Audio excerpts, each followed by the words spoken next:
ஆசிரியர்கள் அனைவருக்கும் வணக்கம். டெட் எக்ஸாம் 2025 நோட்டிஃபிகேஷன் எப்போது வரும்னு சொல்லிட்டு தொடர்ந்து நிறைய தேர்வர்கள் நம்மக்கிட்ட வந்து கேட்டுட்ருக்கீங்க.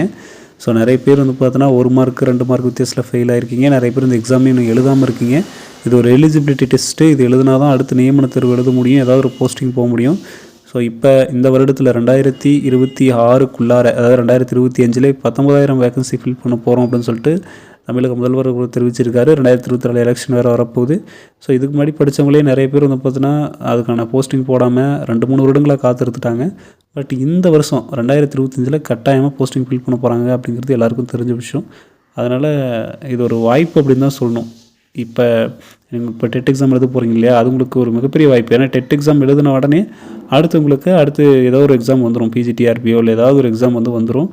அதனால் இத்தனை நாள் டெட் எக்ஸாம் எழுதிட்டு பாஸ் பண்ணிட்டு வெயிட் பண்ணிட்டு இருந்தவங்கள விடவும் இப்போ எழுத போகிறவங்களுக்கு ஒரு மிக மிக முக்கியமான வாய்ப்பு. டெட் எக்ஸாம் எழுதின உடனே அடுத்த எக்ஸாம் நியமன தேர்வு வரும். அதையும் எழுதிட்டிங்கன்னா கண்டிப்பாக உங்களுக்கு போஸ்டிங் இந்த வருஷத்துலேயே கிடச்சிரும். அதேமாதிரி இதுக்கான அறிவிப்பு, டெட் எக்ஸாமுக்கான அறிவிப்பு எப்போது வரும்? இப்போ தான் உதவி பேராசிரியருக்கான அறிவிப்பு வந்து சொல்லியிருக்கிறாங்க. அதுக்கு அடுத்த கட்டமாக கண்டிப்பாக டெட் எக்ஸாம் தான் வரும். ஏன்னா டெட் எக்ஸாம் போன வருஷமே நடத்தலை. அதுக்கப்புறம் தான் பிஜிடிஆர்பியாக இருக்கட்டும் மற்ற எந்த எக்ஸாம்னாலும் வரும். அதனால் தொடர்ந்து படிங்க, டேட்டை பற்றி கவலைப்படாதீங்க. வேறு ஏதாவது டவுட்டாக நம்ம சேனலில் கேளுங்க. நன்றி.